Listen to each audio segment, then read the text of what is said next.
17. decembra 2010 Tunisko. V jednom z menších miest v Tunisku vyjde na ulicu pred policajnú stanicu Mohamed Bouazizi a poleje sa benzínom, zapáli sa a bohužiaľ niekoľko dní na to v nemocnici zomiera na popáleniny. Dôvod bol, že Bouazizi bol v tom meste v podstate potulný predávač, bol taký svoj malinký stánok, taký, ak si viete predstaviť, ako predával tam všeličo, rôzne šerepetičky, bolo to jeho celé živobytie.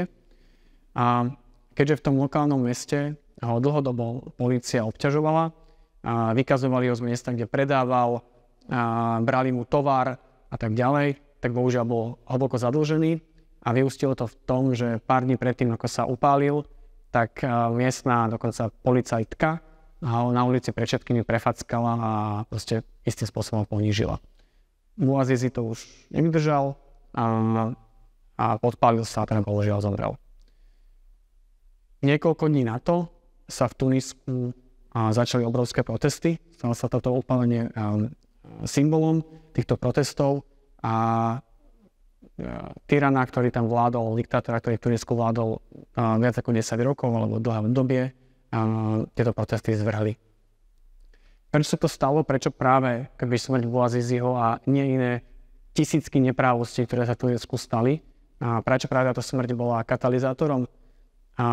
Kvôli sociálnym sieťam. Tunisko tým, že bolo krajinou, kde vládol diktátor, samozrejme všetky tradičné médiá boli v rukách vládnej moci, to znamená, vedel túto moc využívať médiá na propagandu a ľudia nevedeli, nemali informácie, ale čo bolo dôležitejšie, nevedeli sa mobilizovať, nevedeli sa organizovať. Keďže sociálne siete, hlavne teda Facebook, výrazne narastal v Európe, aj v Afrike, a teda po celom svete, práve okolo roku 2009-2010 masovo sa šíril, bol zase slobodnou platformou. To znamená, aj v tomto prípade tuniskej revolúcie poslúžil na to, že ľudia zrazu začali si písať, najprv zdieľať video horiaceho Bouaziziho, neskôr písať o tom, čo sa stalo, šíril sa jeho príbeh a boli schopní sa zmobilizovať, dohodnúť sa, ísť do ulic a šíriť tam informácie a naozaj zvrhnúť tento tyranský režim. Čo viac, práve tá sloboda toho internetu spôsobila, že tuniská revolúcia bola len prvé to domino a aj v okolitých krajinách, v Egypte alebo v Sýrii sa začali vlastne rýchlo protesty, tiež proti miestnym diktátorom, tyranom a opäť vďaka sociálnym sieťam sa vedeli veľmi rýchlo rozšíriť. Boli úspešné, napríklad v Egypte boli tieto protesty úspešné, zvrhli to, myslím, že Mubaraka, súčasného vtedajšieho diktátora a to sa stalo v Sýrii, kde bohužiaľ to bol začiatok vlastne občianskej vojny, ktorá istým spôsobom trvá dneska dodnes. Ale čo to znamenalo? Čo bolo dôležité z pohľadu našej komunikácie je, že sociálne siete sa zrazu stali nejakým nástrojom demokracie. Že v tom období roku 2010 ale 11 aj pri tej arabskej jari, že to, čo sa tam stalo, sa začalo šíriť taká vlna optimizmu, že skvelé, že v krajinách, kde nie sú slobodné médiá, kde nie je slobodná spoločnosť, kde žijú diktátori a všetko tam potláčajú, zrazu máme veľmi silný nástroj. A zrazu nepotrebujeme tie AK-47 a neviem čo, ale stačí nám Twitter, stačí nám Facebook a tá opozícia, tá sloboda, tá pluralita názorov sa presadí a zvrhne diktátorov. A samozrejme, netýka sa iba krajín, ktoré boli diktátorské alebo teda neslobodné. Celkovo, občianská spoločnosť žila tým, že máme tu v rukách mocný nástroj, poďme to využiť. Dobrým príkladom je, teraz sa poďme do Ameriky, kde hnutie Occupy Wall Street, v podstate pomerne silné ľavicové hnutie, ktoré hovorilo o tom, že na Wall Streete sú ľudia, ktorí majú neadekvátne bohatstvo proti zvyšku spoločnosti. A bolo to veľmi silné hnutie, ktoré v Amerike získalo veľkú pozornosť. Organizovalo sa vďaka sociálnym sieťam a dokonca sa rozšírilo nielen teraz Wall Street, aj do iných amerických miest a do celého sveta.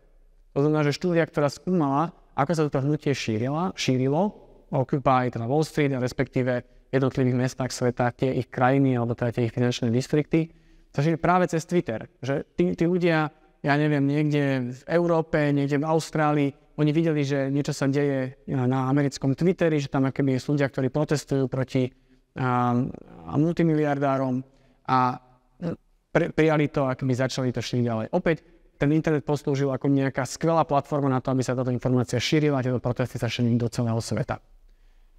Dokonca samotný Facebook testoval zapojenie občianskej spoločnosti. Toto je taký jeden z najznámejších testov, ktoré Facebook urobil.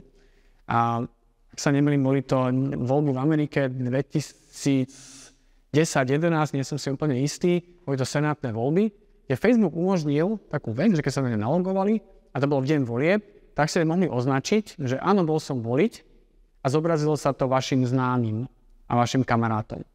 To znamená, že vás zrazu ste videli, že ste si otvorili v sobotu, keď boli voľby, povedzme, ste si otvorili svoj Facebook a zrazu vám vyskočilo, že aha, už aj tvoj kamarát Jožo, Mišo, Fero, Janka, všetci boli voliť a samozrejme malo to veľký mobilizačný efekt. To znamená, malá zmena na sociálnej sieti, nejaká kolónka, kde sa mohli zaškrtnúť, že bol som voliť, spôsobila, že tam v tých častiach, kde toto Facebook testoval, išlo voliť výrazne viac ľudí ako v iných miestach. Proste posilní participáciu.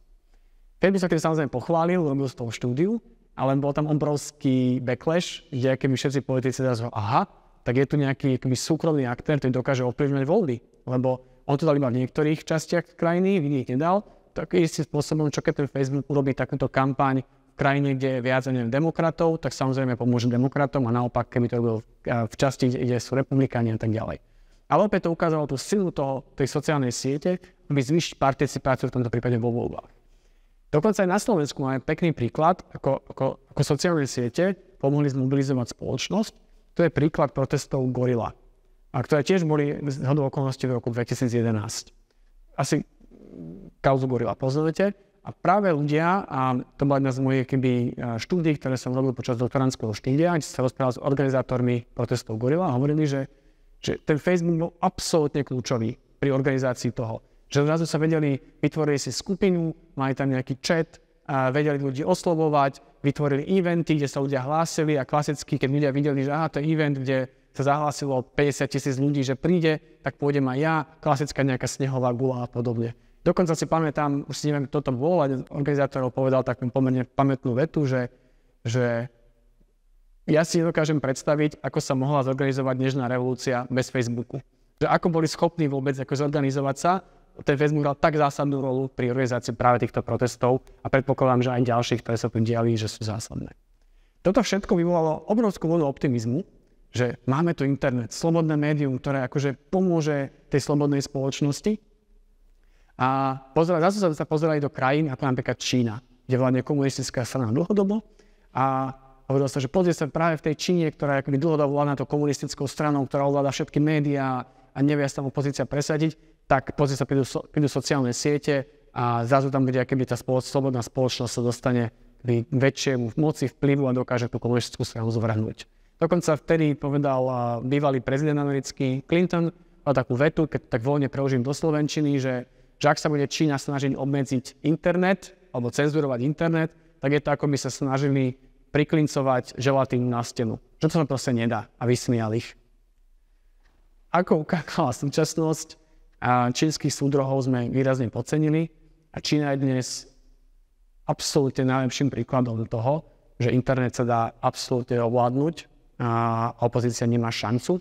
A v podstate internet dnes v krajinách, kde vládne diktatúra, vie byť veľmi ľahko spútaný alebo slovami Billa Clintona priklincovaný na stenu. Ako to Čína teda spravila? Je to viacero krokov, ktoré ukazujú nám, že sa to dá. Krok číslo 1, a ten najdôležitejší, Čína hneď do začiatku zakázala sociálne siete. Proste ich zakázala do svojej krajine, zablokovala k tým prístup. Je to tzv. Často to používa ako veľký čínsky firewall, ako odkaz na čínsky múr. A proste zabezpečila, že žiadna z tých veľkých sociálnych sietí, ktorú my používame a poznáme, v Číne nefunguje.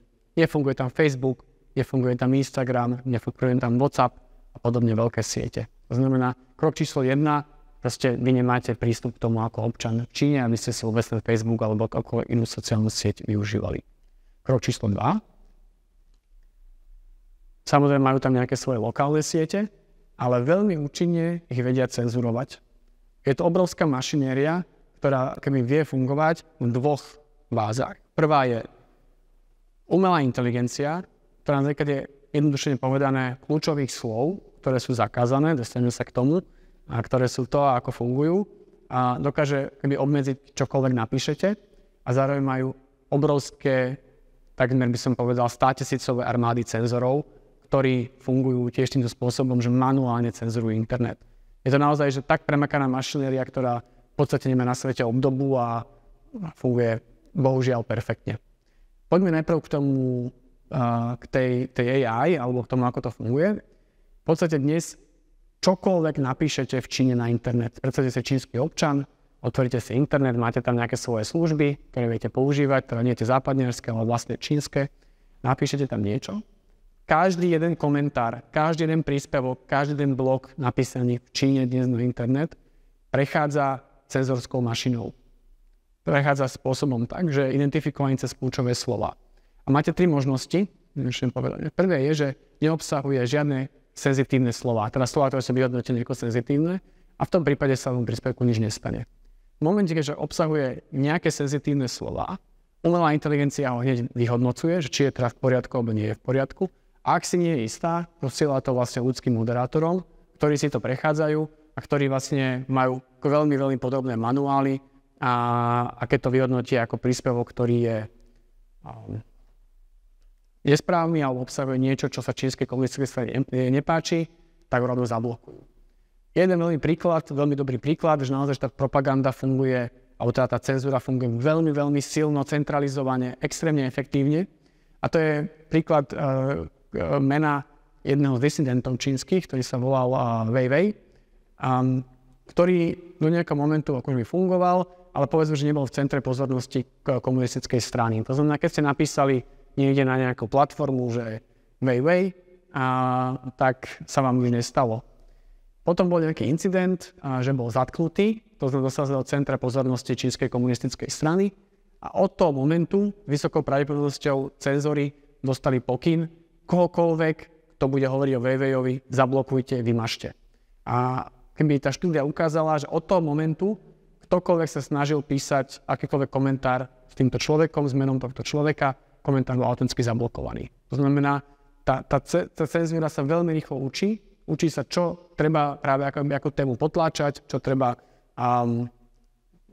cenzorovať a zrazu to funguje.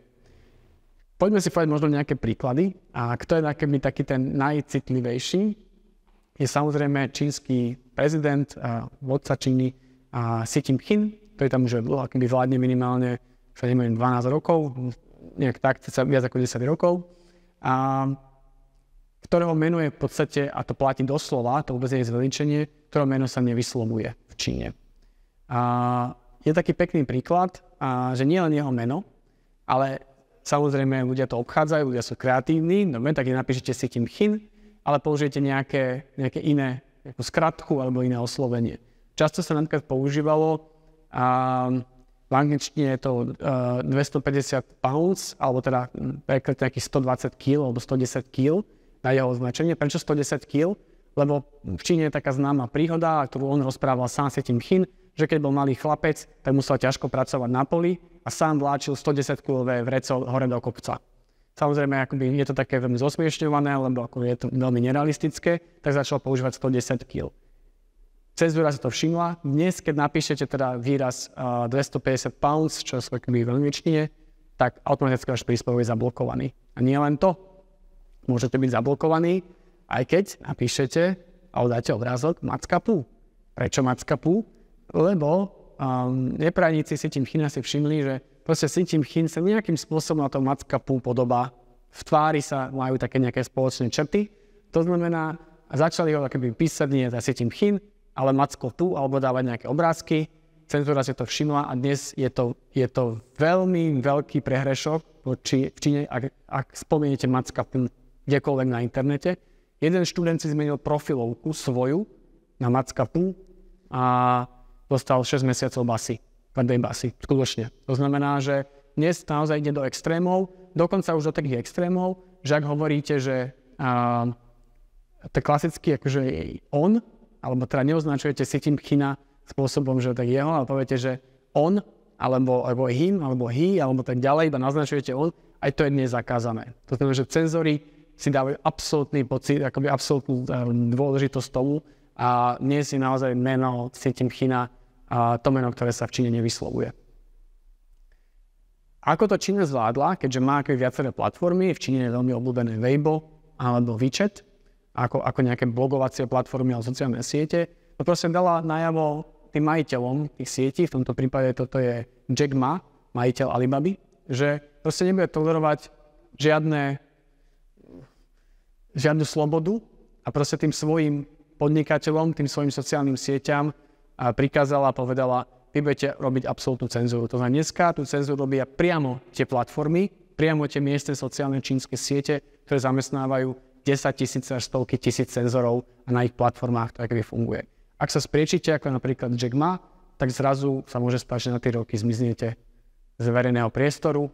Občas Jack Ma ešte niekde objavuje, ale inými slovami v podstate Čína sa zaslúžila o to, že ak nebude poslúchať, tak v podstate ktokoľvek v Číne dneska môže zmiznúť a Čína tým má absolútne pod kontrolou kohokoľvek a čokoľvek. Ale, tá sa bavíme o cenzúre, ale na záver by som možno ešte povedal, že Čína akoby nielen sa zameriava na cenzúru u seba doma, hovorí sa, že vlastne na ňu míňa $6 miliard ročne na cenzúru, ale je možné, že má aj celkom dobrý nástroj cenzúry smerom do sveta. Počuli ste o TikToku, o tom, že aký je TikTok populárny, koľko ľudí ho dnes používa v Amerike, v Európe a podobne. A teraz opäť poviem, že toto neexistuje žiadny dôkaz. Určite musí platiť nejaká prezumpcia neviny, ale TikTok je čínska spoločnosť. A keby Čína chcela, a teraz hovorím v úvodzovkách chcela, nehovorím, že to robí, tak je TikTok využívať veľmi, veľmi silno aj na cenzúru napríklad v západnom svete. To znamená, dneska tam trávia ľudia hodiny svojho času. Čo keby čínska vláda povedala, že bude typ videí a typ obsahu, ktorý tým ľuďom nebudete ukazovať. Vy ste síce 4 hodiny na TikToku, ale to, čo sa čínskej vláde nepáči, vy neuvidíte. Môže fungovať to, že ovplyvňuje algoritmus, čo vám ukazuje. Takže nielen to, čo neuvidíte, ale napríklad to, čo uvidíte, čo chce, aby čínska vláda chce, aby ste videli. A v neposlednom rade má vás obrovské množstvo dát. To znamená, opäť zdôrazním na záver, že nevieme, že či TikTok je naozaj dnes nástrojom čínskej propagandy, možno nie je, možno už všetci krivdíme, ale keby čínska vláda chcela a vieme, že na to má prostriedky, tak by TikTok veľmi intenzívne využívala. Takže keď to možno zhrniem na záver, keď sa posunieme od Bouaziziho, teda jeho upálenia a tuniskej revolúcie, kde naozaj Facebook hral alebo sociálne siete obrovskú rolu, tak bohužiaľ neprešlo ani 10 rokov a dnes diktátorské režimy sa s tým absolútne bez problémov vysporiadali a dnes už internet nemusí slúžiť iba na posilňovanie občianskej spoločnosti. Ďakujem.